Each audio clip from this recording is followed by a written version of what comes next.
রংপুরের পীরগাছায় দুর্ঘটনা মুক্ত নিরাপদ সড়ক বিষয়ক এক আলোচনা সভা ও র্যালি অনুষ্ঠিত হয়েছে।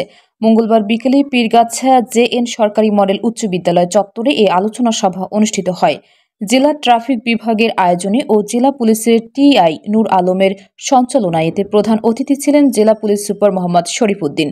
বিশেষ অতিথি ছিলেন থানা ওসি নুরে আলম সিদ্দিকী, উপজেলা জামায়াতের আমির বজলুর রশিদ মুকুল, জেলা জামায়াতের সহকারী সেক্রেটারি মাওলানা মুস্তাক আহমেদ, উপজেলা বিএনপির আহ্বায়ক আমিনুল ইসলাম রাঙা, জে.এন স্কুলের ভারপ্রাপ্ত প্রধান শিক্ষক নজরুল ইসলাম, সমন্বয়ক ফারদিন এহসান মাহিম, উপজেলা ছাত্রদলের আহ্বায়ক লোকমান হোসেন সহ স্কুল শিক্ষক শিক্ষার্থীবৃন্দ।